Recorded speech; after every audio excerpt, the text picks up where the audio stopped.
देखिए, service tax में last time जो हम लोगों ने एक डेफिनीशन देखी थी, definition of service, section 65B44, हाँ या ना? That was the definition of service.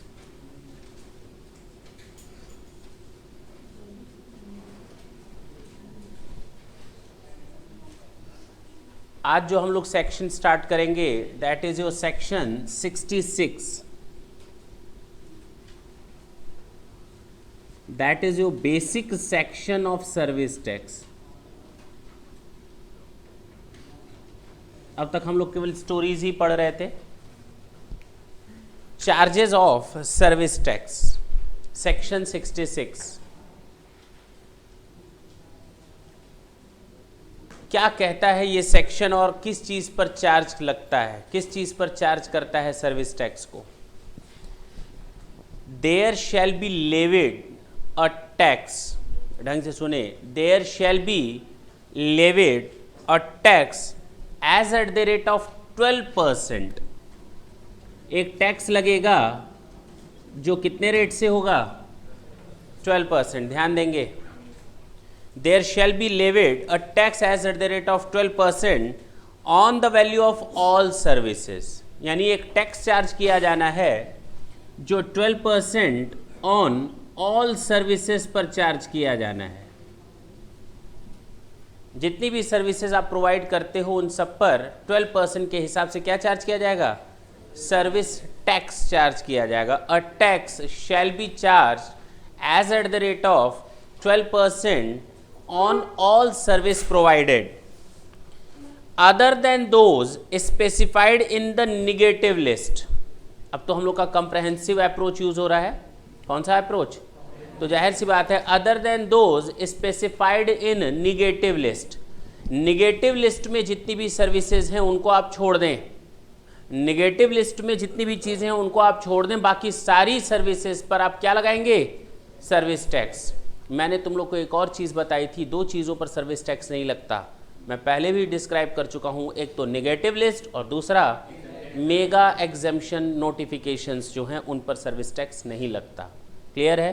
तो फिलहाल हम मेगा एग्जेम्पशन नोटिफिकेशन को यहाँ कवर नहीं कर रहे क्योंकि नोटिफिकेशन अलग से सेंट्रल गवर्नमेंट इशू करती है। पक्की बात?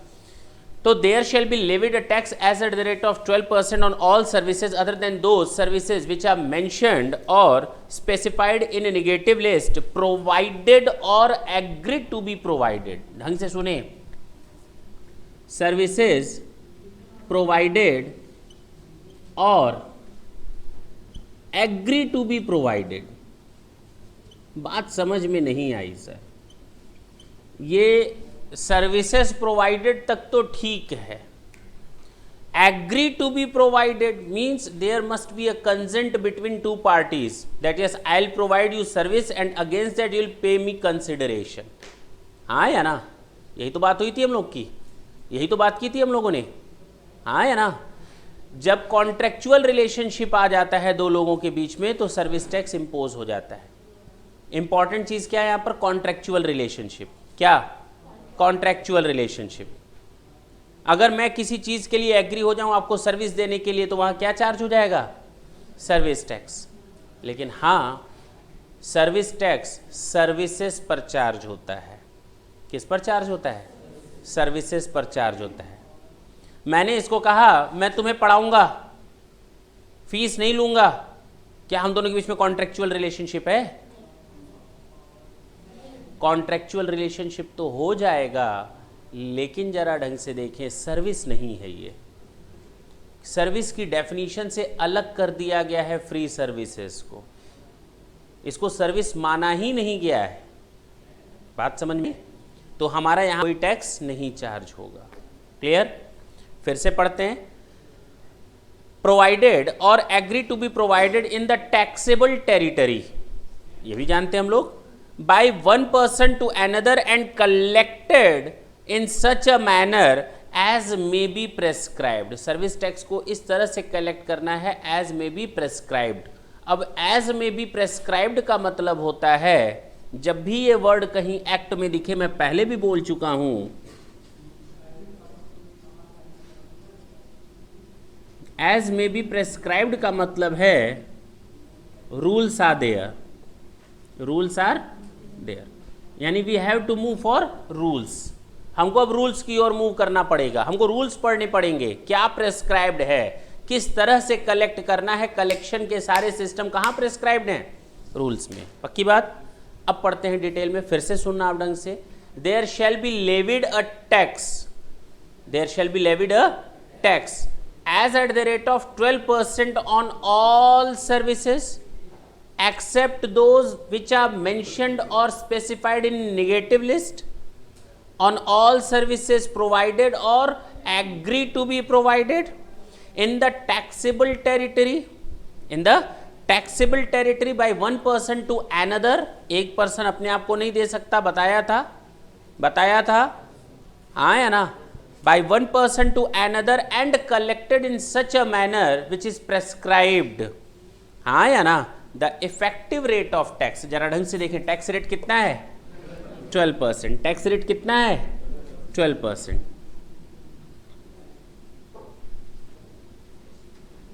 लेकिन इस पर लगता है एजुकेशन सेस, कितना percent? 2% of what? 12%। Plus secondary and higher education भी लगता है 1% ऑफ वॉट? 12%। तो ये हो जाएगा 12%, ये हो जाएगा 0.24% और ये हो जाएगा 0.12%, हाँ या ना? टोटल मिलाकर आ जाएगा 12.36%। This is your effective tax rate. हमारा इफेक्टिव टैक्स रेट कितना हो गया? 12.36। पक्की बात? क्लियर है? कितनी छोटी सी बात है, जरा देखना। और इसमें कितने बड़े मैटर्स निकल करके सामने आएंगे। एग्री टू बी प्रोवाइडेड का क्या मतलब है, प्रोवाइडेड का क्या मतलब है। सबसे पहले डेफिनेशन हम लोगों ने देख ली थी सेक्शन 65B सब सेक्शन 44 में। आज हम लोग देख रहे हैं section 66 charges of service tax. There shall be levied a tax which is to be known as now service tax, हाँ या ना? there shall be levied a tax on all services, on all services as at the rate of 12%, which are provided or agree to be provided by one person to another in the taxable territory and collected in such a manner which is prescribed। That's it। इतनी तो चीज दी हुई है कि और भी कुछ दिया हुआ है? और भी कुछ दिया है क्या? नहीं। अब जरा वर्ड देखते हैं, प्रोवाइडेड और एग्री टू बी प्रोवाइडेड का क्या मतलब है। प्रोवाइडेड और एग्री टू बी प्रोवाइडेड का क्या मतलब है? बात ना करना। इस सेंटेंस का मतलब जानने की कोशिश करेंगे हम लोग। हमने देखा कि चार्जेस ऑफ सर्विस टैक्स हैं 12% के हिसाब से सारे सर्विसेज पर जो प्रोवाइड की गई हैं या प्रोवाइड की जानी बाकी है, येट टू बी प्रोवाइडेड, और देयर मस्ट बी और there is an agreement between 2 person to provide the services. कब ये फ्रेज लागू होगा, इस फ्रेज का क्या यूज है, हम लोग वो देखने जा रहे हैं पहला। और तुम लोग खुद कहोगे सर हमें मालूम है, जरा ढंग से सुनना और हमें आंसर बताना। Services which have only been agreed to be provided but are yet to be provided। दो लोगों के बीच में एग्रीमेंट हो गया है कि हाँ सर्विसेज दी जानी हैं, तो क्या वो टैक्सेबल हो जाएगा? क्या उस पर टैक्स लग जाएगा? बोलो हाँ। Agree to be provided. हमारे और आपके बीच में एक एग्रीमेंट हो गया, आप लोगों ने एडमिशन ले लिया या आपने कहा सर इनरोलमेंट कर दो, हमने इनरोलमेंट कर दिया। Now there is an agreement between two parties. Consideration के अगेंस्ट होना चाहिए, किसके अगेंस्ट होना चाहिए? चलो, services which have only been agreed, केवल जिसमें सहमति हुई है, to be provided but are yet to be provided, जिसको अभी देना बाकी है, सर्विसेज मैंने अभी दी नहीं है, आर आल्सो टैक्सेबल। पक्की बात है ना? क्लियर है? दूसरा बताएंगे ढंग से answer. Receipt of advance for services agree to be provided. मुझे आपसे एडवांस मिल गया उन सर्विसेज का जो मुझे आपको देनी है, तो क्या टैक्सेबल हो जाएगा वो एडवांस? हाँ, बिल्कुल हो जाएगा। receipt of advance for services agreed to be provided become taxable before the actual provision of the services। अभी सर्विसेज मैं आपको दूंगा, आपसे मैंने एडवांस ले लिया कि अगले महीने से तुम्हारी क्लास स्टार्ट होगी, that will also chargeable to tax. Clear? Third, advances that are retained. आपने कहा हम आएंगे एडमिशन लेंगे, ये सर 5,000 रुपये लीजिए, आपने 5,000 रुपये जमा किया, आप चले गए, आप अगले महीने नहीं आए और मैंने वो एडवांस रख लिया अपने पास, आपको वापस नहीं किया। बताओ क्या उस पर सर्विस टैक्स लगेगा? मेरे ऊपर लगेगा। कॉन्ट्रेक्चुअल रिलेशनशिप हो गया था।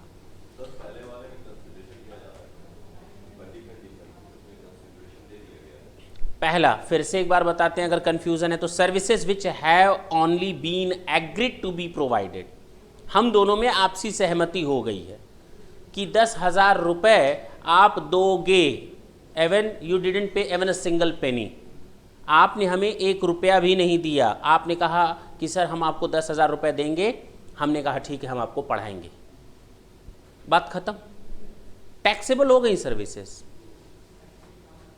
अगर मैंने आपके ऊपर इनवॉइस लिख दिया है तो, बिल बना दिया तो, अभी मैं उस पर पहुंचा ही नहीं, वो तो आगे पीओटी रूल्स हैं, पॉइंट ऑफ टैक्सेशन रूल्स हैं, हम वहाँ जाएंगे, जब हम लोग उसको डिटेल में डिस्कस करेंगे तो पता चलेगा कि हमको इनवॉइस कब तक निकाल देना है, कब तक हमको इनवॉइस इशू कर देना है, इनवॉइस इशू किया नहीं किया, बैंकिंग के केस में, नॉर्मल केस में आगे हम लोग डिस्कस करेंगे।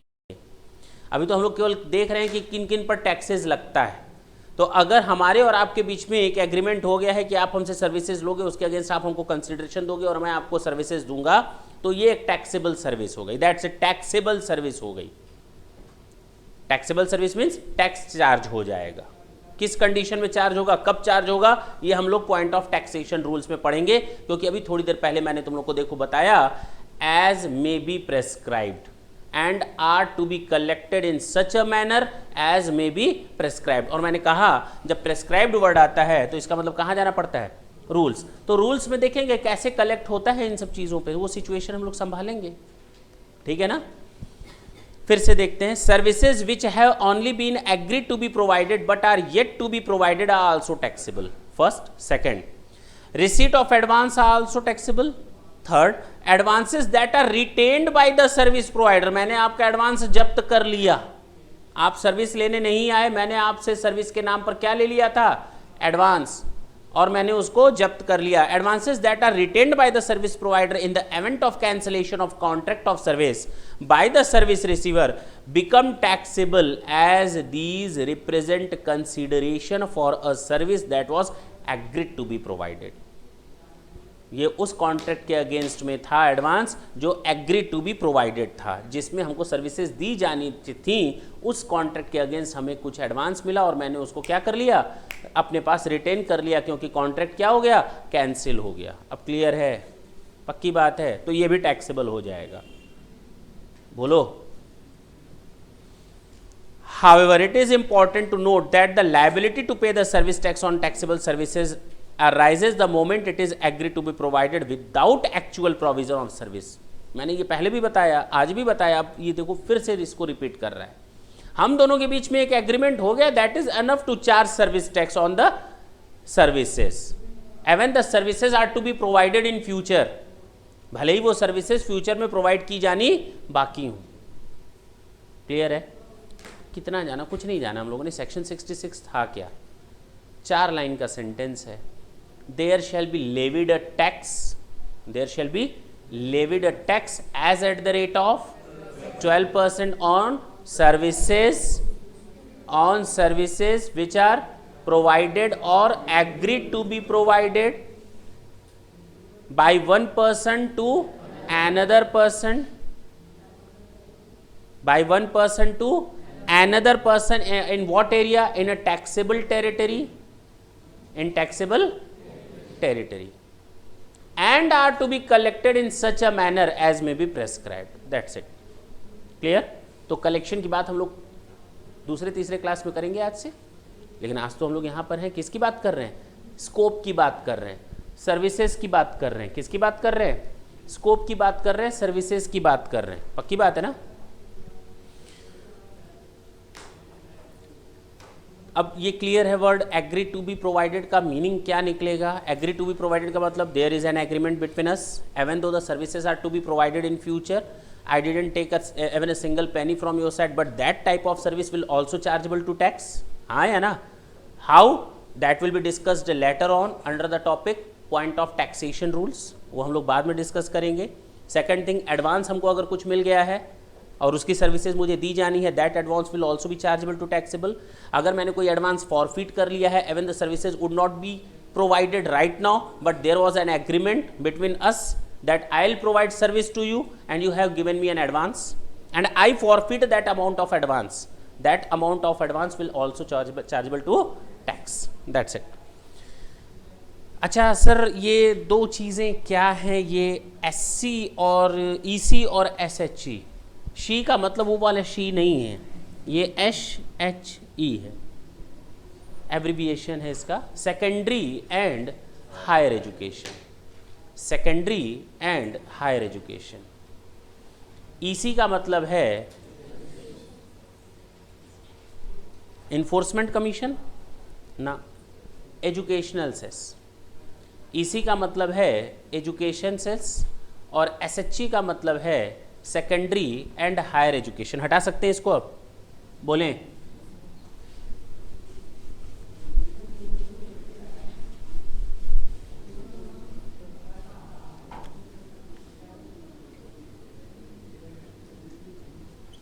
एजुकेशन सेस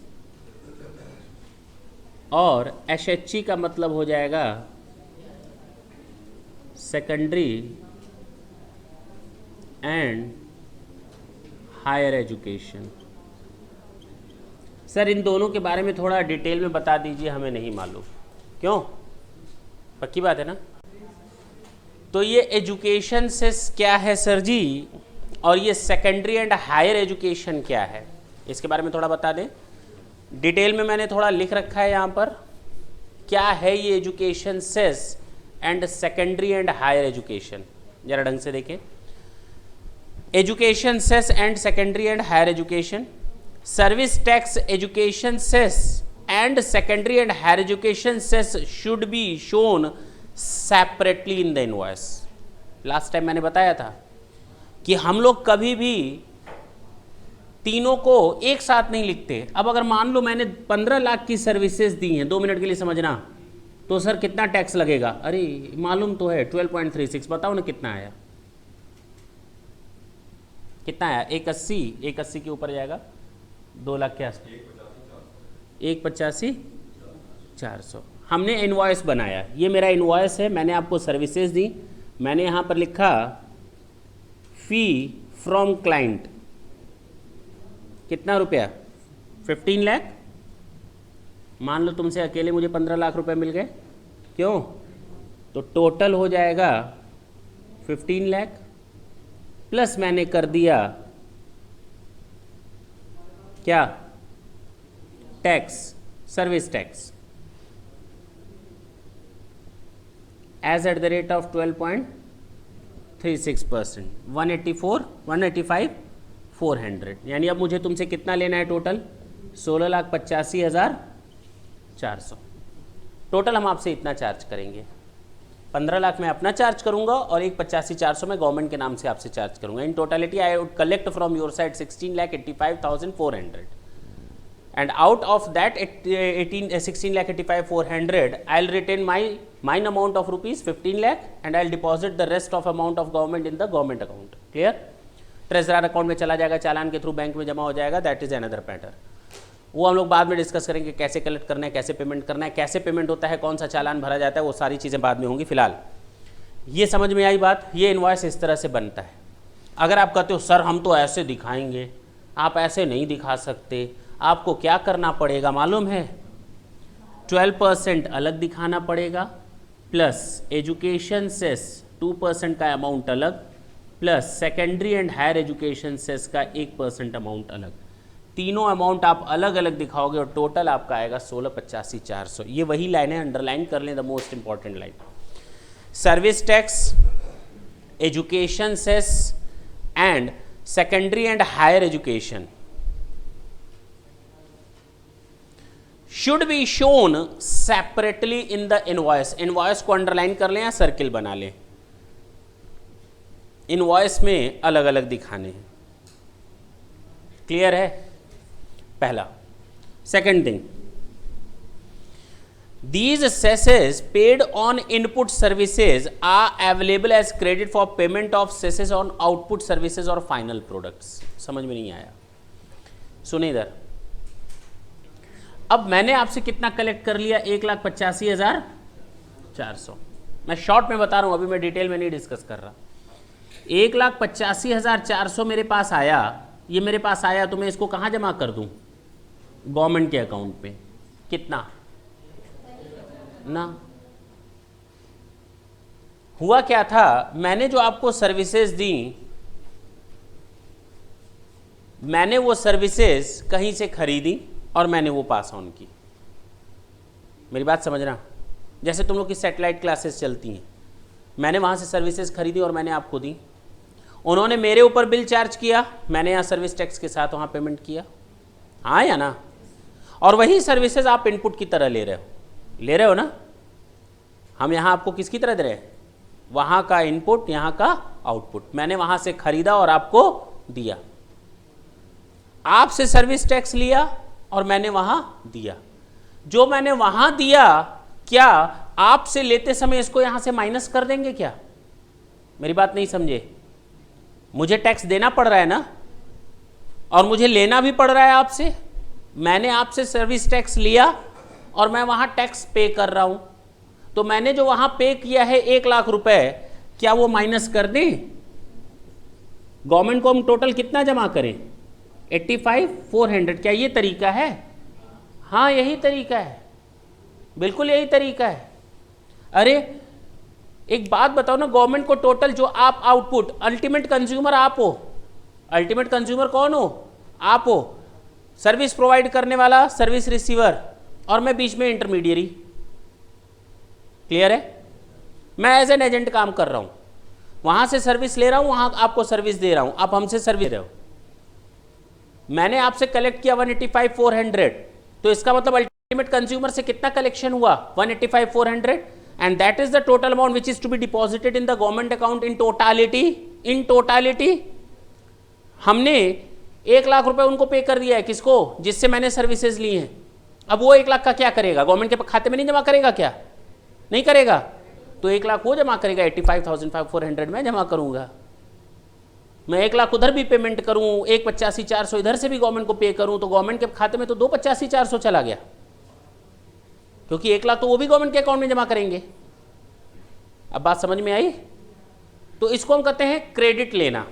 क्या लेना? जो टैक्स हम ऑलरेडी इनपुट सर्विस के समय पे कर चुके हैं, उन्हीं सर्विसेज को आउटपुट देते समय जो हम कलेक्शन करते हैं, माइनस करके हम गवर्नमेंट के खाते में जमा करते हैं. इसको हम कहते हैं सर्विसेज का या टैक्स का क्रेडिट लेना. क्या लेना? क्रेडिट लेना. क्लियर? सेम यही चीज वैट सिस्टम में, वैट वैल्यू एडेड टैक्स जो तुम लोग पढ़ोगे, उसमें भी यही सिस्टम है. इनपुट और आउटपुट, वहां गुड्स को खरीदा और बेचा जाता है, यहां पर सर्विसेज को खरीदा और बेच रहे हैं. दिक्कत क्या है? केवल मटेरियल की तो प्रॉब्लम के बीच में है. क्यों? चले. These cesses paid on input services are available as credit. तो आगे लिख लो सैनवेट क्रेडिट, आगे ब्रैकेट में लिख दो, फाइनल प्रोडक्ट्स के आगे लिख दो सेंटेंस के लास्ट में लिख दो सैनवेट क्रेडिट। ये लिखो, कैसे लिखोगे अभी नहीं समझ में आएगा, सैनवेट क्रेडिट।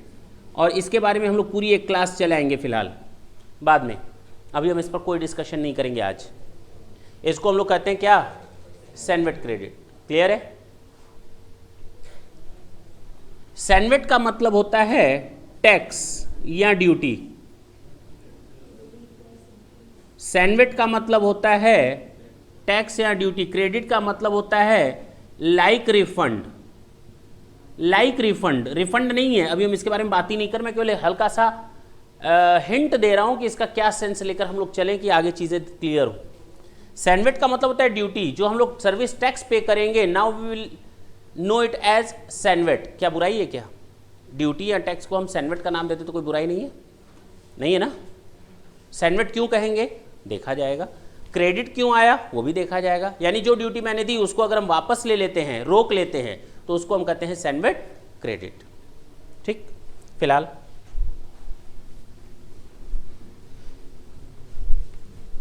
थर्ड देखें, the education cess and secondary and higher education cess on taxable services are in addition to the tax chargeable on such taxable services. हाँ देख तो लिया, सर्विस टैक्स के ऊपर ये है, जो सर्विस टैक्स है प्लस है एजुकेशन सेस प्लस है secondary and higher education. Fourth को अभी हम लोग नहीं पढ़ते हैं, डी पॉइंट को अभी हम लोग लेट इट बी, बाद में डिस्कस कर लेंगे। तो point number 1, point number 2 and point number 3 तीनों क्लियर हैं इस समय। अभी तक जो हम लोगों ने देखा, charges of service tax, there shall be levied a tax as at the rate of 12% on tax on all services, लिखा होगा on all services except those are mentioned in negative list which are provided or agreed to be provided in the taxable territory by one person to another and are to be collected in such manner as may be prescribed। prescribed का मतलब now there are rules। पक्की बात है, किसके लिए rules हैं? Collection के लिए। the effective rate of tax is 12.36 in net। 12% is your service tax, 2% is education cess and 1% is secondary and higher education। Matter clear है? आगे बढ़ते हैं। Small service provider exemption.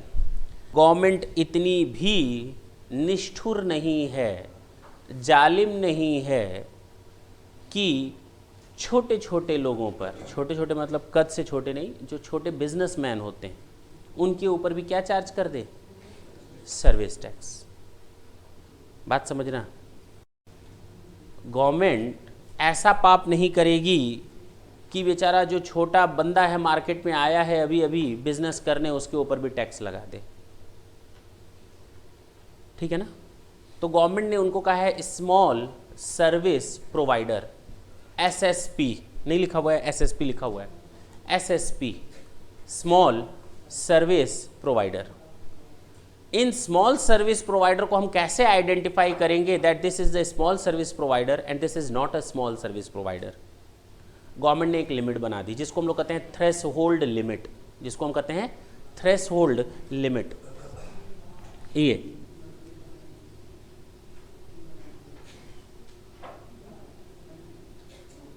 और यहां पर स्मॉल सर्विस प्रोवाइडर के केस में जो थ्रेशोल्ड लिमिट है that is your ₹10 lakh, 10 lakh रुपए। जो थ्रेशोल्ड लिमिट बनाई गई है दैट इज 10 लाख। अगर कोई बंदा पूरे साल भर में, फाइनेंशियल ईयर की बात कर रहे हैं, पूरे फाइनेंशियल ईयर में अगर वो total taxable services in aggregate, taxable services in aggregate यानी प्रोवाइडेड और एग्री टू बी प्रोवाइडेड मिला करके, बात समझना, provided and agree to be provided मिला करके 10 लाख तक ही है, उससे अधिक नहीं है, तो उसको हम कहेंगे small service provider and he is not required at all to collect the amount of service tax and pay it off to the government। Collection किया नहीं तो पे करेंगे नहीं, पक्की बात है ना? क्लियर है? अगर कलेक्ट कर लिया तो कलेक्ट कर लिया तो पे तो करना बनता है। कैसे, वो देखा जाएगा कि वापस होगा या पे करेंगे, वो बात की बात है, अभी नहीं बोल रहे। Small service provider exemption, government ने ऐसे लोगों को क्या किया है, एग्जेम्पशन दिया है। Central government has exempted the taxable services of aggregate value not exceeding ₹10 lakh, not exceeding ₹10 lakh, यानी अगर एग्जैक्ट 10 लाख भी हो ना तो नहीं लगेगा उस पर। In any financial year from the whole of the service tax leviable thereon under section 66B of the Finance Act 94, in case the aggregate value of services, taxable services rendered by the service provider from one or more premises does not exceed ₹10 lakhs in the preceding financial year। मैं यहाँ भी पढ़ा रहा हूँ, मैं दूसरी जगह भी पढ़ा रहा हूँ, दो जगह पढ़ा रहा हूँ, 2 प्रीमाइसेस हैं। पढ़ाने की कितनी प्रीमाइसेस हैं, तो इस प्रीमाइसेस का अलग और उस प्रीमाइसेस का अलग ना, टोटल मिला करके 10 लाख, याद रखना, वहां का और यहां का ऐड करके। 66B of the Finance Act, in case the aggregate value of taxable services rendered by the service provider one or more premises, from one or more premises, underline कर लें इसको, does not exceed 10 lakhs in the preceding financial year। However, ये sir preceding financial year क्या आ गया sir, हमें तो नहीं समझ में आया, ये प्रीसीडिंग का क्या मतलब आ गया यहाँ पे। एक बात बताओ, आज 1 अप्रैल 1 अप्रैल 2014 है, ठीक है ना, ये फाइनेंशियल ईयर का स्टार्टिंग है।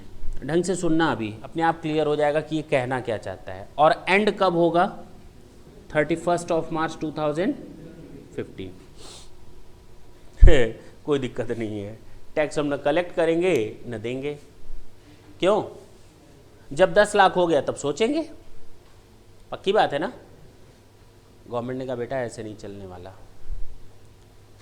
सोचना वोचना नहीं है, आपको ये तय करना है 1 अप्रैल से आप टैक्स कलेक्ट करोगे या नहीं करोगे। 1 अप्रैल को ये तय कर लेना है। क्या कर लेना है, 1 अप्रैल को ही आप तय कर लो, बैठ जाओ एक जगह और तय करो। तय कैसे करोगे, पिछले साल को लेकर, प्रीसीडिंग फाइनेंशियल ईयर को लेकर। प्रीसीडिंग फाइनेंशियल ईयर क्या होगा, 1 अप्रैल 2013 से लेकर 31 मार्च 2000। अगर इस प्रीसीडिंग फाइनेंशियल ईयर में किसी एक प्रीमाइसेस या दूसरी या तीसरी प्रीमाइसेस सबको मिला करके अगर आपकी एग्रीगेट टैक्स, अगर आपकी एग्रीगेट सर्विस जो थी वो 10 लाख तक ही हैं, 10 लाख से अधिक नहीं हैं, तो कोई दिक्कत नहीं, आप टैक्स ना लो। लेकिन 10 लाख से अगर अधिक हैं तो यहाँ 1 अप्रैल से ही आपको टैक्स लेना स्टार्ट करना पड़ेगा। सर आपने कंफ्यूज कर दिया, अगर 10 लाख से अधिक था तो टैक्स तो यहाँ भी लगा होगा, तो यहाँ लगना तो बट ऑब्वियस है, हाँ या ना। 10 लाख की लिमिट जब हमारा पहला साल होता है, जब हमारा फर्स्ट ईयर है, मान लो हम पहले साल काम कर रहे हैं, सर्विस देते कि हमें नहीं मालूम था, I was not thinking about 10 lakhs 20 lakhs 5 lakhs 7 lakhs, I just started my business. मैंने अपना बिजनेस स्टार्ट किया और मैं सर्विसेज देता जा रहा हूँ, 5 लाख हो गया, 6 लाख हो गया, पता नहीं चला, 9 लाख हो गया, 10 लाख, 9 साढ़े 9 लाख हो गया। अब दिमाग की घंटी गनगनाई कि बेटा अगर 10 लाख से ऊपर गया तो टैक्स तो लग जाएगा। क्या पहले रुपए से पूरा लास्ट तक लगेगा? अरे जब मैंने कलेक्ट किया ही नहीं है तो मैं पे क्यों करूं? गवर्नमेंट ने कहा बेटा जब आप 9 लाख रुपए की लिमिट क्रॉस कर लोगे ना, तुरंत दौड़ो, तुरंत ऑफिस छोड़ करके कहाँ दौड़ो? सर्विस टैक्स डिपार्टमेंट की ओर, और तुरंत रजिस्ट्रेशन नंबर ले लो। क्या ले लो? सर्विस टैक्स रजिस्ट्रेशन नंबर ले लो। जैसे ही आपकी टैक्स सर्विसेज जो है 9 लाख क्रॉस करें, तुरंत आप चले जाओ सर्विस टैक्स डिपार्टमेंट और वहाँ से रजिस्ट्रेशन नंबर ले लो। वो सब डिस्कस होगा आगे चल करके, चिंता मत करना। वहाँ से मैंने रजिस्ट्रेशन नंबर ले लिया। 10 लाख तक गवर्नमेंट ने कहा पहला साल है बेटा, कोई दिक्कत नहीं, ना तेरे को सपना आया था ना मेरे को सपना आया, स्वप्ना नहीं सपना। 10 लाख रुपए तक माफ़ है, 10 लाख रुपए तक क्या है? माफ़ है। अब इसके बाद जो होगा 10 लाख के ऊपर जो आप सर्विस चार्ज करोगे, सर्विस दोगे, उसके ऊपर आप टैक्स लगाते जाओ। पहले साल में ये है। अब बात समझ में आई? नहीं, 10 लाख तक माफ कर दिया गया। अगर पहले साल केवल 8 ही लाख हुआ, कुछ नहीं, न सोचना, न लेना, न देना। दूसरे साल हम आए, हमें मालूम था पिछले साल 8 लाख है तो इस साल 8.5 लाख होगा, चलो मान लेते हैं 8,80,000 हो गया, तो भी कोई दिक्कत नहीं, तो भी कोई दिक्कत नहीं। तीसरे साल आओ, कोई सर्विस टैक्स नहीं गया, अभी भी मैं स्मॉल सर्विस प्रोवाइडर हूँ। तीसरे साल पे मैं आया, थर्ड ईयर में मेरा 9,80,000 हो गया, रजिस्ट्रेशन तो तुरंत ले लूंगा, but it is of no use to pay off और to collect the amount of service tax from anywhere. हमें ना तो कहीं से कलेक्ट करना है ना पेमेंट करना है, क्योंकि 10 लाख की लिमिट क्रॉस नहीं की। बात समझना? हाँ, मैंने तीसरे साल देखा 9 साढ़े 9 लाख पहुंच गया, मैंने सर्विस टैक्स रजिस्ट्रेशन नंबर ले लिया। फोर्थ ईयर में मुझे लगता है 10 लाख से ऊपर जाएगा, फोर्थ ईयर में मुझे लगता है 10 लाख से ऊपर जाएगा। पहले ही दिन से आप सर्विस टैक्स का पेमेंट करना, कलेक्ट करना स्टार्ट कर दोगे, कोई दिक्कत नहीं। लेकिन अगर 980 था, फोर्थ ईयर में क्या करें सर? हम तो डायलेमा की कंडीशन में आ गए। हो सकता है 950 हो जाए, हो सकता है 990 हो जाए, हो सकता है 995 पर रुक जाए, देखेंगे ये सब चीज़ें। अब बात समझ में आई? क्लियर है? पक्की बात है ना? नहीं क्लियर है?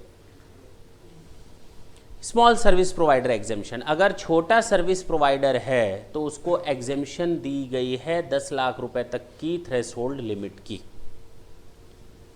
अच्छा,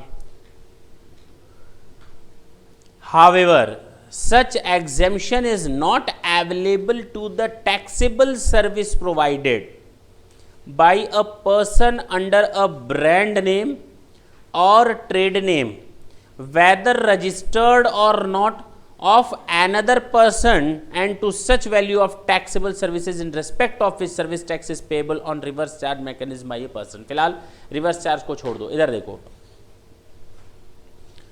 हमारी सेटेलाइट क्लासेज हैं, हम वहाँ से सर्विसेज लेते हैं, उनका ब्रांड नेम है, हम उन सर्विसेज को आपको पहुँचाते हैं।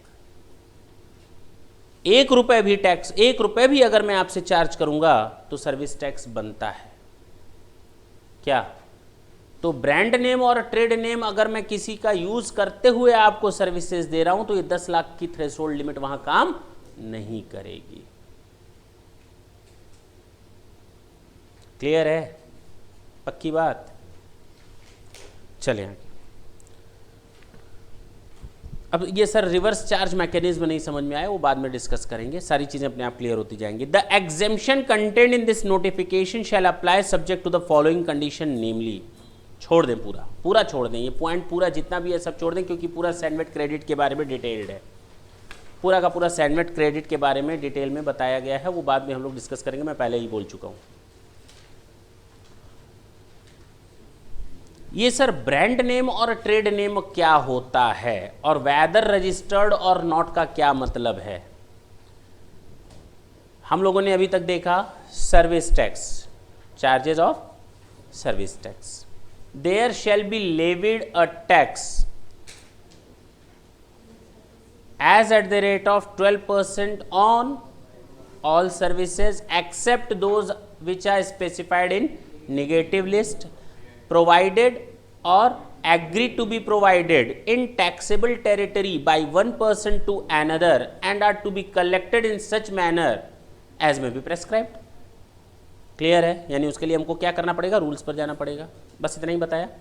और प्रोवाइडेड और एग्री टू बी प्रोवाइडेड को भी हम लोगों ने डिटेल में देख लिया। हाँ, SSP small service provider exemption limit कितनी बताई गई है? 10 लाख तक की बताई। यहाँ तक तो सेट है ना दिमाग?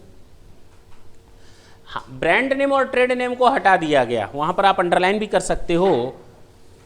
However, such exemption is not available to the taxable services provided by a person under a brand name or trade name, whether registered or not। हाँ है ना, ये एसएसपी की लिमिट नहीं लगेगी, स्मॉल सर्विस प्रोवाइडर एग्जेम्पशन की limit वहां पर नहीं लगेगी जहां पर हम ब्रांड नेम और ट्रेड नेम किसी दूसरे का यूज करके सर्विसेज प्रोवाइड कर रहे हैं। क्लियर है? चलो, ब्रांड नेम और ट्रेड नेम मीन्स क्या है? मीन्स अ ब्रांड नेम और a trade name whether registered और not, that is to say a name और a mark such as symbol, monogram, logo, label, signature और invented word और writing. ये जो ऊपर लिखा हुआ है हम लोग का, यहाँ ये पिंटू छपा हुआ है, क्या है ये?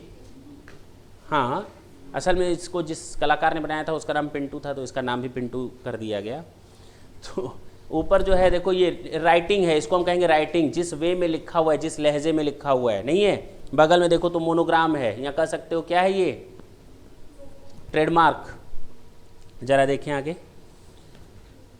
लेबल, सिग्नेचर और इन्वेंटेड वर्ड और writing which is used in relation to such specified services for the purpose of indicating, for the purpose of what, for the purpose of indicating or so as to indicate a connection in the course of trade between such specified services and some person using such name or mark।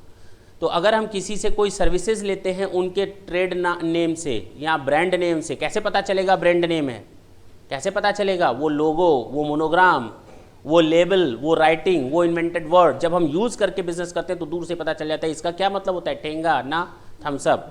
इसका क्या मतलब है, Thums Up. तो इसका मतलब ये कि सोचो उसने अपना इसको कितना फेमस किया होगा। हाँ या ना? अरे फिर हंस रहे हो। Aggregate value means, sir aggregate value सुन लो ना, एग्रीगेट वैल्यू का मतलब क्या लेंगे? मान लो मैंने टैक्सेबल टेरिटरी में दिया 8 लाख रुपए का सर्विस और नॉन टैक्सेबल टेरिटरी में मैंने दिया है 10 लाख का। बताओ क्या 18 लाख को बेस लेकर के सर्विस टैक्स कैलकुलेशन वो 10 लाख की आएगी या कुछ और? 18 लाख या 8 lakh? 8। Taxable territory, taxable territory, पक्की बात है? जरा देखिए, means the sum total of value of taxable services, और taxable services क्या होती है? which are to be provided in taxable territory in the first consecutive invoice issued during a financial year but does not include value charge in invoice issued towards such services which are exempt from whole of services service tax leviable thereon under any notification। तो जो exempted हैं उनको भी आपको शामिल नहीं करना। मान लो मैंने 2 तरह की सर्विसेज दी, एक सर्विस मेरी एग्जेम्प्टेड है जिस पर कोई टैक्स नहीं लगता और एक सर्विस ऐसी है जिस पर टैक्स लगता है। जो सर्विस मैंने दी टैक्सेबल वो 8 लाख की दी और नॉन टैक्सेबल यानी एग्जेम्प्टेड सर्विसेज दी मैंने 4 लाख की। तो एग्रीगेट वैल्यू निकालते समय किसको कंसीडर करोगे? केवल 8 लाख को। क्लियर है? तो एग्जेम्प्टेड और नॉन टैक्सेबल टेरिटरी की सर्विसेज को क्या करना पड़ेगा?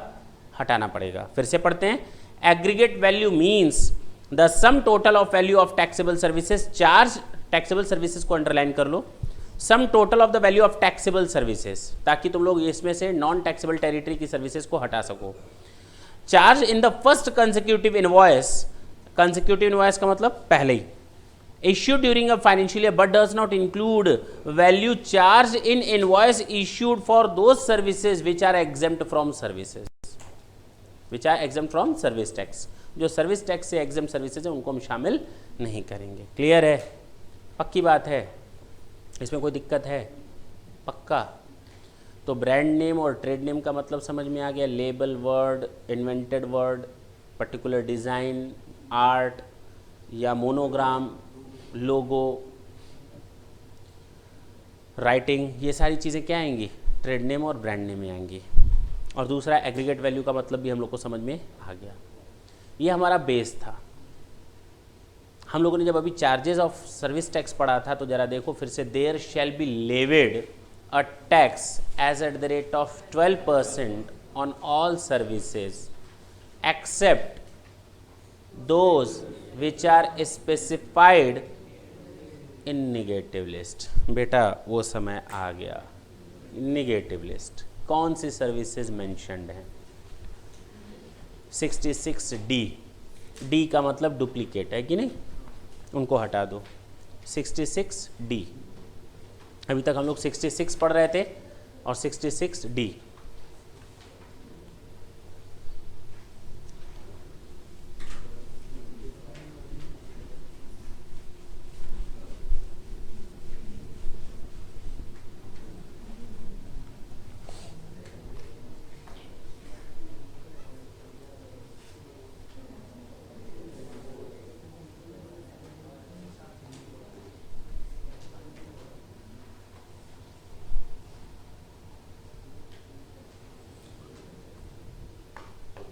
Negative list, the most important topic. जितने मोस्ट लगा सकते हो, कोई भी एग्ज़ाम हो, चाहे वो आईपीसीसी हो, फाइनल हो, सीएस एग्जीक्यूटिव हो, प्रोफेशनल हो, ये टॉपिक आना ही आना है एग्ज़ाम में, ठीक है ना। हमने यहाँ पर कोई डिटेल में डिस्कशन नहीं किया है। 2-2.5 पन्ने जो देख रहे हैं वो केवल समरी है, ये केवल शॉर्ट है। डिटेल में इसके बाद हम लोग डिस्कशन करेंगे।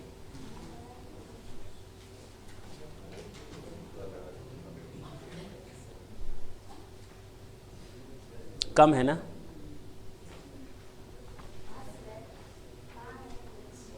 कुछ नहीं है। देखें ज़रा, अगर थोड़ा सा कॉमन सेंस यूज़ करेंगे तो बहुत तेज़ी से तैयार होगा।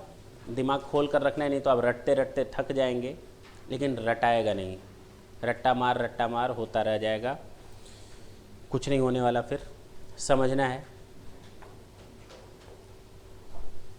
देखें, नेगेटिव लिस्ट, विच आर दो services which are mentioned in specified in negative list. ये नेगेटिव लिस्ट है सेक्शन 66D में। ढंग से देखेंगे, the first negative list is services by government और अ लोकल अथॉरिटी। क्या गवर्नमेंट भी सर्विस टैक्स कलेक्ट करती है? मतलब हमने गवर्नमेंट से सर्विस ली, क्या वहाँ भी सर्विस टैक्स लगेगा?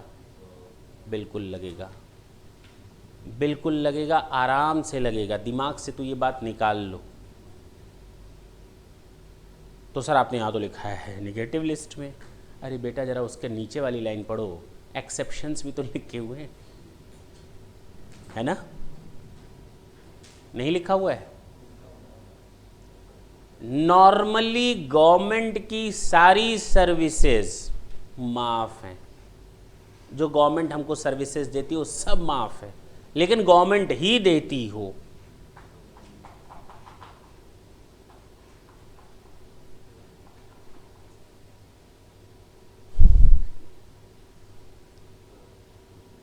एयर इंडिया का हवाई जहाज चलता है, गवर्नमेंट का है। क्या जेट एयरवेज नहीं चलता? चलता है कि नहीं? किंगफिशर नहीं चलता? अब नहीं चलता है, बात दूसरी, लेकिन अब चलता है ना। और सहारा का चलता है, ये सब चलते हैं ना, बोलो ना। ये अब गवर्नमेंट की लड़ाई केवल गवर्नमेंट की नहीं है, वो प्राइवेट सेक्टर में भी है। यानी अब गवर्नमेंट अगर ये कह दे कि हमारे ऊपर सर्विस टैक्स नहीं लगेगा, मेरा जहाज उड़ेगा तो लोगों का पर सर्विस टैक्स नहीं चार्ज करेंगे, क्योंकि सर्विसेज प्रोवाइडेड बाय गवर्नमेंट। तो आप फाइट कहाँ कर रहे हो? आप फेयर कहाँ पे हो? इसका मतलब आप लोगों को कह रहे हो आप आपस में फाइट करो, हम तो अलग फाइट करेंगे। अरे अगर आप भी बिजनेस कर रहे हो, हम लोग को भी बिजनेस करने के लिए राइट दिया है, तो बराबर एक लेवल पर आकर लड़ाई करो ना। अपने पास तलवार भी रखा, ढाल भी रखा, और हम लोग को केवल तलवार दे दी। यहाँ हमको ढाल पकड़ा दी, बेटा अब लड़। कैसे लड़ पाएंगे भाई? बात समझना। अरे दोनों को फेयर करो, जिस तरह से हम लड़ेंगे उसी तरह से तुम भी लड़ो। अगर हम पर सर्विस टैक्स चार्ज करना है लोगों पर, तो तुम भी सर्विस टैक्स चार्ज करो, तब तो लड़ाई बराबर बराबर की होगी, हाँ या ना। लेकिन जहाँ पर केवल गवर्नमेंट के पास वो राइट है कि वो सर्विसेज केवल गवर्नमेंट दे सकती है, ऐसी सारी सर्विसेज को माफ़ कर दिया गया। लेकिन जहाँ पर गवर्नमेंट और प्राइवेट सेक्टर दोनों लड़ाई करते हैं, कंपटीशन में है, मार्केट में है सर्विसेज देने में, तो दोनों पर सर्विस टैक्स लगेगा। अब क्लियर है? एक नॉर्मल कहानी मैंने बता दी। अब जरा देखते हैं कौन कौन सी सर्विसेज ऐसी हैं। पक्की बात है? Services by the department of post by way of speed post. Speed post tax लगता है, नहीं तो सारी कुरियर एजेंसीज बंद हो जाएंगी। DTDC, फर्स्ट फ्लाइट, ये लोग बराबर की फ्लाइट करते हैं। स्पीड पोस्ट कहता है हम तुमसे ज़्यादा स्पीड में हैं, फर्स्ट फ्लाइट कहता है हम तुमसे स्पीड में ज़्यादा हैं, हम फर्स्ट फ्लाइट से ही उड़ जाते हैं। हाँ, लेकिन अगर गवर्नमेंट कहे कि हम अपने स्पीड पोस्ट पर टैक्स नहीं लेंगे, लेकिन फर्स्ट फ्लाइट को लेना पड़ेगा, ऐसे कैसे लेना पड़ेगा भाई? ऐसे कैसे ले लोगे? हम देंगे टैक्स, हम लोगों से लेंगे, तो लोग हमारे पास आएंगे क्यों सर्विसेज लेने के लिए? हमारी महंगी सर्विस पहले से ही तय कर दी और आपने अपनी सर्विसेज सस्ती तय कर दी, तो वहाँ पर फाइट बराबर की नहीं होगी, इसीलिए एक्सेप्शन में।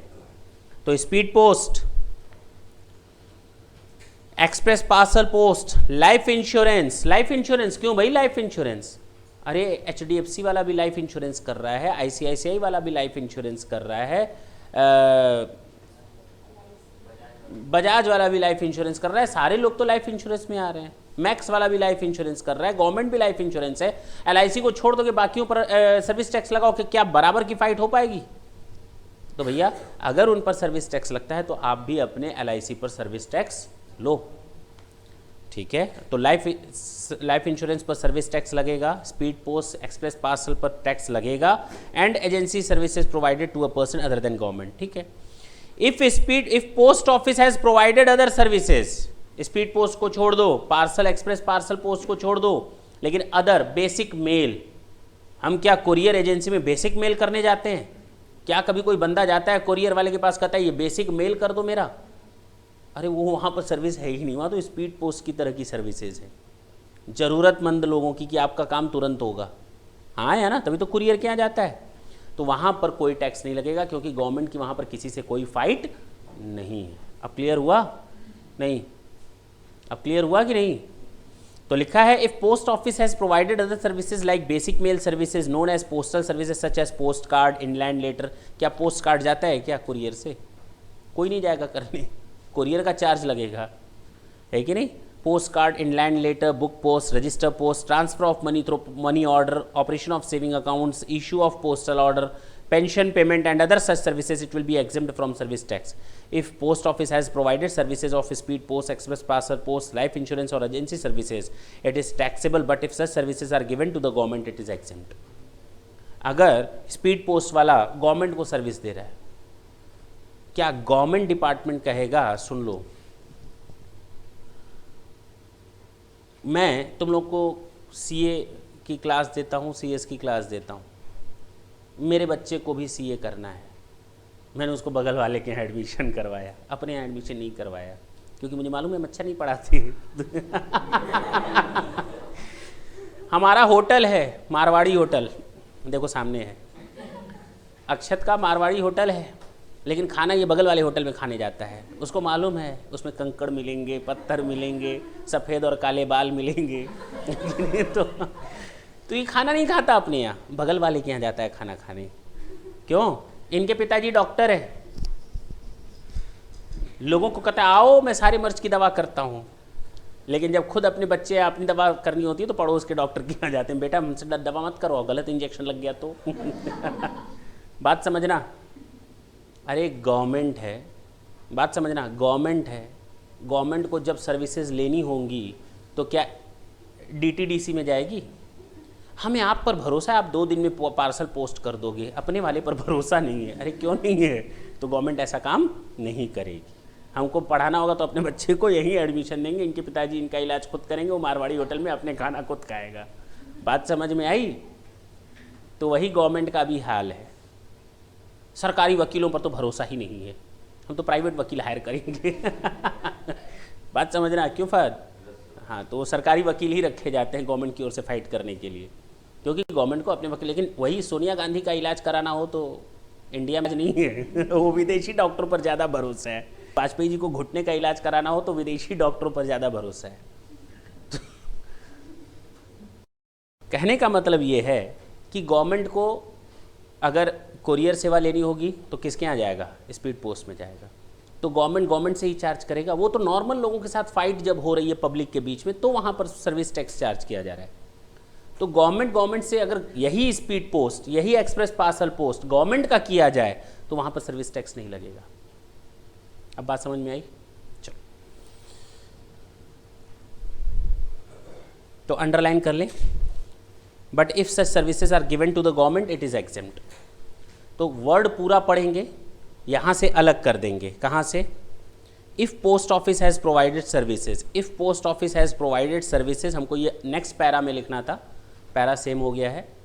तो if post office has provided services of speed post express, last तक इसको बिल्कुल अलग से पढ़ना, ठीक है ना। सेकेंड, अभी मैं गवर्नमेंट की बात कर रहा हूँ। Services provided by government are taxable and are not taxable, both of these two conditions are there. हम लोगों ने यहाँ पर स्टार्टिंग किया है निगेटिव लिस्ट की। किसकी स्टार्टिंग की है? Negative list. निगेटिव लिस्ट का मतलब now these services provided by these person are not taxable at all. लेकिन हाँ उसके भी एक्सेप्शन हम लोगों ने देख लिए। दूसरा, service in relation to an aircraft or a vessel or outside the precincts of a port or an airport.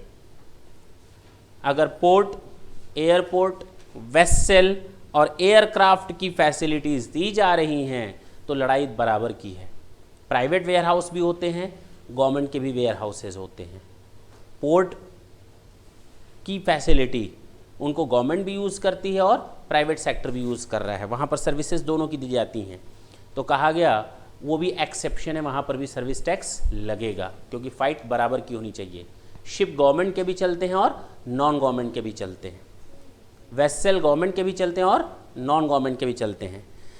Example के तौर पर service of air traffic control हो गया। आगे देखें, ट्रांसपोर्ट ऑफ गुड्स और पैसेंजर, ट्रांसपोर्टेशन एजेंसी गवर्नमेंट की भी है, आप चाहो रेलवे, आप चाहो गवर्नमेंट के ट्रांसपोर्ट एजेंसी का काम लो, या private transport Delhi to Kanpur, Delhi to Mumbai, इस तरह की जितनी भी प्राइवेट एजेंसीज हैं ट्रांसपोर्ट की, उनका भी यूज़ कर सकते हो। प्राइवेट बस में भी बैठ करके आप कहीं भी जा सकते हो और गवर्नमेंट की बस में भी बैठ करके कहीं भी जा सकते हो, हाँ या ना। तो फाइट दोनों में क्या होनी चाहिए, बराबर होनी चाहिए, तो सर्विस टैक्स दोनों पर चार्ज होगा। जरा देखें ट्रांसपोर्ट ऑफ गुड्स और पैसेंजर, और जरा ढंग से देखें, if a passenger is travelling from Delhi to Mumbai in an aircraft owned by the government, it is subject to service tax. पक्की बात है। If a person is travelling from India to any other country, that will be charged to tax. But if a person is coming from any other country to India, tax नहीं लगेगा, tax नहीं लगेगा। क्यों? It will not be taxable because as per place of provision of service tax rules, the place of provision in respect of passenger transportation service shall be the place where the passenger embarks on the conveyance for a continuous journey. जहाँ से वो passenger चढ़ा है, क्या वो जगह taxable territory में आती है या नहीं, बात खत्म।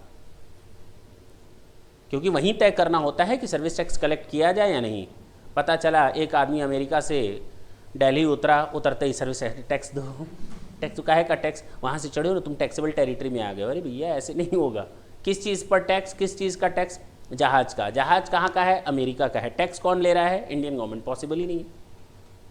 मेरी बात समझ, जहाज़ कहीं का भी हो, लेकिन अगर वो बंदा बाहर से आउटसाइड इंडिया से आ रहा है इंडिया में, तो उस पर टैक्स नहीं लगेगा। आपको रूल नंबर याद करने की कोई ज़रूरत नहीं है। If a passenger is travelling bye railway first class, अच्छा रेलवे का कंपटीशन किससे है? क्या टाटा और रिलायंस की भी रेल चलती है? किसी की नहीं चलती, केवल गवर्नमेंट की चलती है। तो क्या उस पर सर्विस टैक्स लगता है? नहीं लगता था, लेकिन अब चार्ज किया गया है गवर्नमेंट की रेवेन्यू बढ़ाने के लिए। भले ही वहाँ पर किसी के साथ गवर्नमेंट की फाइट नहीं है, बावजूद इसके फर्स्ट क्लास और एयर कंडीशनर कोच में सब टैक्स लग गया है। तो फर्स्ट क्लास और एयर कंडीशनर कोच में टैक्स लग गया है, भले ही इसकी फाइट किसी और के साथ नहीं है। क्लियर हुआ ये? तो सर्विसेज प्रोवाइडेड बाय गवर्नमेंट, दोनों चीज़ें समझ में आई?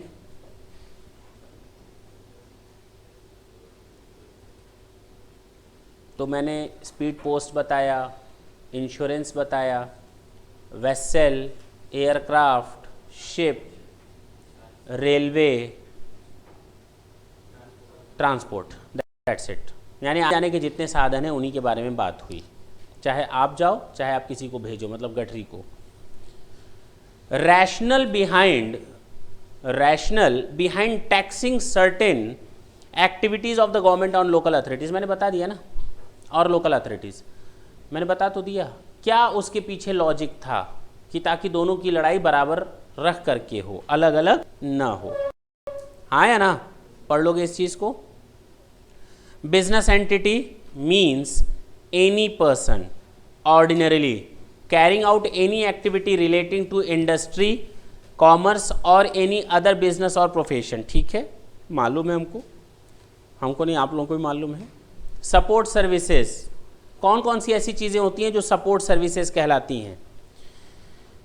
सपोर्ट सर्विसेज जब हम इसको पढ़ा लेंगे तो ऊपर जो मैंने अभी कहा तुम लोगों को, मैंने छोड़वाया अभी जो पॉइंट स्किप करवाया है ऊपर का, रैशनल बिहाइंड का पॉइंट नंबर 2, तभी समझ में आएगा जब हम सपोर्ट सर्विसेज को समझ लेंगे। तो support services means infrastructure, operational, administrative, logistic, marketing or any other support of any kind comprising functional that entities carried out in a ordinary course of operation themselves but may obtain as services by outsourcing from any other reason फलाना and ढिमाका।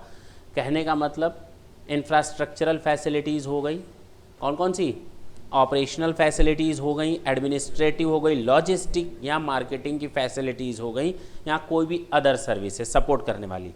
तो ऊपर जरा आए, जब rational की बात हो रही थी, rational behind to charge taxes on those services which are to be provided by government. Second, to avoid break in sandwich chain. हो क्या रहा है, सुन लो पहले। अगर गवर्नमेंट ने कह दिया कि हम जो सर्विसेज देंगे उस पर टैक्स नहीं लगेगा, हम जो सर्विस देंगे उस पर टैक्स नहीं लगेगा, टैक्स लगता आ रहा था, टैक्स लगता आ रहा था, टैक्स लगता आ रहा था, अचानक बीच में गवर्नमेंट आ गई, चेन टूट गई, इसके बाद टैक्स नहीं लगा, फिर उसके बाद टैक्स लगना स्टार्ट हो गया। तो बीच में किसके कारण ये चेन टूटी है? गवर्नमेंट के कारण। पहली चीज़, वो चेन न टूटने पाए, और जो यहां वाला बंदा है वो तो टैक्स सारे लोगों का मिला करके दे रहा होगा। बात समझना नहीं, अगर ये चेन टूट गई बीच में तो सैंडविच न तो आप ले पाओगे उस अमाउंट का जो पहले पे हो चुके हैं, न तो आप उसकी क्रेडिट ले पाओगे। क्लियर है? वो सैंडविच पर यानी सैंडविच यानी ड्यूटी पर यानी कि टैक्स पर आप क्रेडिट बराबर तौर पर ले पाओ उन सारे अमाउंट्स पर जो पहले पे ऑफ किए जा चुके हैं। ये चेन न टूटने पाए इसलिए गवर्नमेंट पर भी टैक्स लगाया गया। अब क्लियर है? नहीं समझ में आया? कोई दिक्कत नहीं है, सैंडविच पढ़ेंगे, सैंडविच क्रेडिट अपने आप समझ में आएगा। क्लियर है? जरा देख लो, 10 रुपये की चीज़ मान लेते हैं यहाँ 12 हो गई, 12 की चीज़ यहाँ 15 हो गई, 15 की चीज़ 18 हो गई। इसने 2 रुपये टैक्स दिया था, इसने 1 रुपये दिया था, इसने 2 रुपये, टोटल टैक्स कितना गया था? 5। यहाँ गवर्नमेंट आ गई, 18 की चीज़ इसने 20 में पेमेंट करवाई। अब इस आदमी ने ऑलरेडी ये 5 रुपये पे किया, इसका मतलब टैक्स का नहीं पे किया, इस 20 रुपये में ये सब शामिल है ना, तो इस 5 रुपये को इसने पे ऑफ किया। अब यहाँ पर टैक्स नहीं लगा, ब्रेक हो गया, क्योंकि सैंडविच लगा ही नहीं, ब्रेक हो गया। अब इसके बाद इसने 25 रुपये में बेचा, तो इसके ऊपर 6 रुपये का टैक्स गवर्नमेंट ने लगाया, लेकिन 6 रुपये का टैक्स लगाया, इसने तो ऑलरेडी 5 रुपये टैक्स पे किया हुआ है, तो इसको लेस करके पे ऑफ करना चाहिए था 1 रुपया गवर्नमेंट के नाम, लेकिन गवर्नमेंट का नहीं, बीच में ब्रेक हो चुका है, 5-6 रुपये तुमको देना पड़ेगा, ये सब क्रेडिट नहीं ले सकते। अरे क्यों नहीं ले सकते? वो चेन बराबर चलती रहे, इसके लिए यहाँ पर भी टैक्स लगाया गया। तो 2 रीजंस थे, पहला फाइट हो बराबर की, और दूसरा सैंडविच की चेन कहीं न टूटने पाए। अब क्लियर हुआ मैटर? तो जितने भी सपोर्ट सर्विसेज हैं उन सब पर भी टैक्स लगाया गया। अब चाहे वो इंफ्रास्ट्रक्चरल हो, चाहे ऑपरेशनल हो, चाहे लॉजिस्टिक्स से रिलेटेड हो, चाहे मार्केटिंग से रिलेटेड हो, चाहे कोई भी और टाइप की सपोर्ट सर्विसेज हो जिसमें गवर्नमेंट और प्राइवेट दोनों फाइट करते हैं, वो। चलें आगे। सेक्शन 66D वही चीज़, निगेटिव लिस्ट। फिर क्या निगेटिव है? Services by the reserve bank of India. RBI क्या हमको सर्विस देती है? हमको अगर पैसा निकालना हो आरबीआई से तो कहाँ जाएंगे हम? आरबीआई जाएंगे या यूबीआई जाएंगे? कहाँ जाएंगे? आरबीआई। मतलब कोई बंदा आरबीआई भी जाकर काम कर सकता है? अरे कोई नहीं, पॉसिबल ही नहीं है। आरबीआई तो कभी आप लोगों से जुड़ी ही नहीं है। आरबीआई का मेन काम है केवल बैंकों को रेगुलेट करना, उन बैंकों को इस लायक बनाना कि वो बैंक आपको सही तरीके से सर्विसेज दे सके। आरबीआई सर्विसेज देती है तो बैंकों को, और सर्विसेज लेती है तो कई लोगों से, गवर्नमेंट से भी सर्विस ले सकती है, विदेशों से भी सर्विस ले सकती है, इवन अपने जो बैंक हैं छोटे उनसे भी सर्विसेज ले सकती है। क्लियर है? अब जरा ढंग से सुनना, यानी कि इनका प्राइवेट मार्केट से कोई लेना देना नहीं, हमसे कोई दूर दूर तक कोई रिश्ता नहीं है। हाँ, उनके डिसीजन हमारे ऊपर फ़र्क डालते हैं, लेकिन वो डायरेक्टली हमसे टच में नहीं रहते, उनका हमारे साथ डायरेक्ट कोई ट्रेड नहीं होता। क्लियर है? हम चाहें आरबीआई में जाकर अकाउंट खोल लें, अरे आरबीआई तो कभी कोई अकाउंट खोलती ही नहीं है, वो ऑपरेशनल एक्टिविटीज़ में है ही नहीं। बात समझना, जरा ढंग से देखना। अब ये क्लियर हुआ आरबीआई का सेंस। तो services provided by RBI, if RBI provided services to different bank it will be exempt from service tax. ठीक, कोई नई चीज़ तो नहीं है, क्योंकि ये सर्विस किसको प्रोवाइड करेगा? बैंकों को ही। एक्सेप्शन, लेकिन अगर रिजर्व बैंक कहती है हमको, आओ मेरे यहाँ 10 कंप्यूटर लगा करके जाओ, या आओ ये बिल्डिंग का डिज़ाइन बना करके जाओ आर्किटेक्चरल, क्या मैं उस समय टैक्स नहीं चार्ज करूंगा? मैं तो करूंगा, क्योंकि आरबीआई जैसे मैं तुमको सर्विस देता हूं वैसे ही मैं आरबीआई को भी सर्विस दे रहा हूं। तो service provided by RBI exempt, but the services provided to RBI are not exempt. अब क्लियर हुआ? नहीं। तो services by the RBI, if RBI has provided services to different bank, those are exempt from service tax, but if any person provided services to RBI, it is very much taxable। समझ में आई बात? तो अभी तक हम लोगों ने दो ही टॉपिक पर बात की है, पहला टॉपिक गवर्नमेंट और दूसरा आरबीआई। नहीं समझ में आई बात? हमने अभी तक दो ही टॉपिक पर बात की है, एक गवर्नमेंट और दूसरा आरबीआई। तीसरा भी देखो, सर्विसेज बाई और services to a foreign diplomatic mission located in India. जो विदेशी राजदूत होते हैं, जितने एरिया में वो दूतावास बना रहता है, फॉरेन एम्बेसी, ढंग से सुनना, जितने एरिया में अमेरिकन एम्बेसी है, कहाँ? दिल्ली में, बात समझना। फॉरेन एम्बेसी का पर्पस जानते हो ना क्या होता है? ढंग से सुनना। जितने एरिया में ये एम्बेसी बने रहते हैं, पाकिस्तान का एम्बेसी, बांग्लादेश का एम्बेसी, अमेरिका का एम्बेसी, ब्रिटेन का, सबका अलग अलग एम्बेसी बना हुआ है, दूतावास बना हुआ है। आप कत्ल करके दूतावास में घुस जाओ अमेरिका के, वो अमेरिका का हिस्सा हो गया। अब वहाँ इंडियन रूल नहीं चलता। कहाँ पे है वो? दिल्ली में। लेकिन वहाँ किसका रूल नहीं चलता? इंडिया का। बात समझना। जो भी देखते हो ना, विदेशी नागरिक होते हैं, कुछ कर लेते हैं तो अपनी एम्बेसी में घुस जाते हैं। बात समझे? उसका पर्पज़ ये होता है कि अब हम सेफ हैं, अब वहाँ पर यहाँ के गवर्नमेंट की नहीं चलने वाली। क्लियर है? तो ये एम्बेसी होती है। तो यहाँ पर वो इंडियन टेरिटरी में होते हुए भी क्या है? टैक्स के दायरे से बाहर है। तो सर्विसेज प्रोवाइडेड बाय और services provided to a foreign diplomatic mission located in India. In India word को अंडरलाइन कर लो, लोकेटेड इन इंडिया। ये मैंने केवल एग्जाम्पल दिया है, इसको गांठ बांध करके यहाँ मत रख लेना कि वो विदेशी की ज़मीन हो गई है, तो वो इंडिया में ही, लेकिन उसको अलग किया गया है। उसका मेन पर्पज़ भी यही है, लेकिन एग्जैक्ट पर्पज़ ये नहीं है। ठीक है ना? जब जाओगे तो काफ़ी सारी चीज़ें मिलेंगी, ट्रीटी वगैरह हुई रहती हैं इंडिया और विदेशों के बीच में, जो ट्रीटी है उनको देखना पड़ता है। तो उसको गांठ बांध कर मत रख लेना और किसी का कत्ल करके मत चले जाना। तो आगे देखो, निगेटिव लिस्ट आगे भी है, सेक्शन 66D। सर्विसेज बहुत इंपॉर्टेंट है और बहुत ज़्यादा पॉइंट्स हैं इसमें, आगे देखें। 8 से 10 पॉइंट है टोटल मिलाकर। सर्विसेज रिलेटिंग टू एग्रीकल्चर और agricultural produce by way of,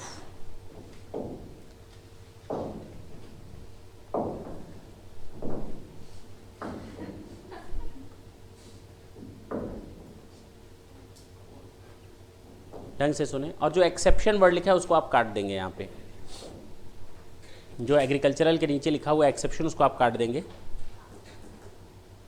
cut कर देंगे। काट देने का मतलब कट कर देंगे। अब तलवार लेकर काटने की जरूरत नहीं है, पेन से कट हो जाएगा। सर्विसेज रिलेटिंग टू एग्रीकल्चर और agricultural produce by way of, किन किन तरीकों से हमारा एग्रीकल्चरल या एग्रीकल्चरल प्रोड्यूस जो होता है टैक्स के दायरे में नहीं आता।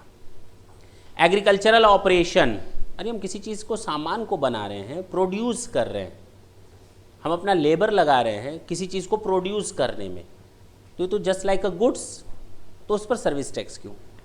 डायरेक्टली वर्ड लिखा हुआ है, अंडरलाइन कर लो, directly. Agricultural operation directly related to production of any agricultural produce including cultivation, harvesting, threshing, plant protection or testing, जो डायरेक्टली रिलेटेड है हमारे प्रोडक्शन से एग्रीकल्चरल के, उन सबको हटाया गया है, मतलब वो निगेटिव लिस्ट में है। दूसरा, सप्लाई ऑफ फार्म लेबर, खेती के लिए अगर हम लेबर की सप्लाई करते हैं, कितने लेबर चाहिए खेत के लिए? 50, जाओ। कितने चाहिए? 20, जाओ। है कि नहीं? तो ये डायरेक्टली कनेक्टेड है किससे? Processes carried out at an agricultural farm including tending, pruning, cutting, harvesting, drying, cleaning, trimming, sun drying, curing, sorting, grading, cooling or bulk packaging and such like operation which do not alter the essential characteristic of agricultural produce but make it only marketable for the primary market. अब चाय पत्ती की बागान आपने लगा रखी है, हरी हरी चाय, क्या हरी चाय मिलती है या सूखी हुई चाय मिलती है? तो मार्केटेबल बनाने के लिए आप जब मार्केट में कहते हो चाय पत्ती देना, तो हरी देता है या सूखी देता है? और दोनों रखी हो तो कौन सी खरीदोगे? ड्राई वाली, जिसको हम यूज़ कर सकते हैं। इसको हम कहते हैं मार्केटेबल ऑपरेशन के लिए जो जरूरी है, जो उसको मार्केटेबल बना सके। बोलो ना, जो चीज़ उसको मार्केटेबल बना सके। सुरती उसको भी मार्केटेबल बनाने के लिए सुखाना पड़ता है कि नहीं?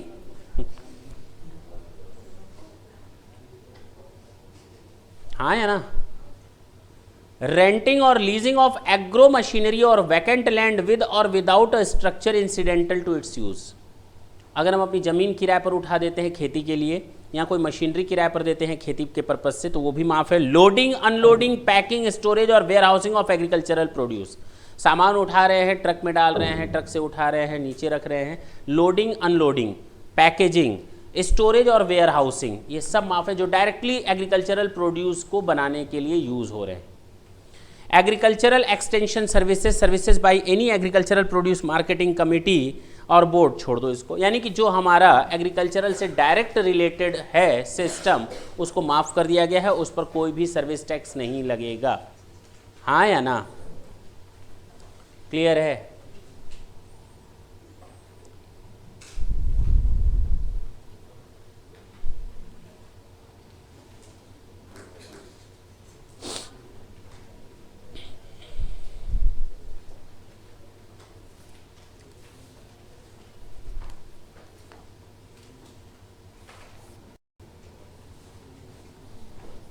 दिमाग में है इतना? मैंने अभी तक 3 ही चीज़ें बताई, बेसिक 4 चीज़ें बताई, बिल्कुल सिंपल सी नेगेटिव लिस्ट बताई है, कोई दिमाग में टेंशन लेने की ज़रूरत नहीं। गवर्नमेंट, बोलने दो ना, मैं बोल रहा हूँ। गवर्नमेंट हो गया, आरबीआई हो गया, फॉरेन डिप्लोमेटिक मिशंस हो गए लोकेटेड इन इंडिया, और लास्ट मैंने बताया एग्रीकल्चरल। बस घर जाना है, इन पर थोड़ी सी मेहनत कर लें। निगेटिव लिस्ट आना ही आना है एग्ज़ाम में, इसमें कोई दो राय नहीं। अब चाहे वो नॉर्मल पूछ ले, चाहे एक्सेप्शन पूछ ले, दे देगा।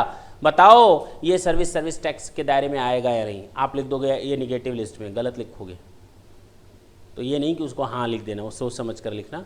हम ना बोल रहे हैं तो जरूरी नहीं, तो वो पूछ सकता है, यस और नो का जवाब दे सकता है, रीजंस पूछ सकता है, हाँ या ना? और ढेर सारी सर्विसेज से कन्फ्यूज़न होना लाजमी है, तो जब आप एग्जाम्पल्स पढ़ोगे तो क्लैरिटी आएगी। That's it. एक क्लास और चलेगी इस पर, निगेटिव लिस्ट पर। थैंक यू बच्चों।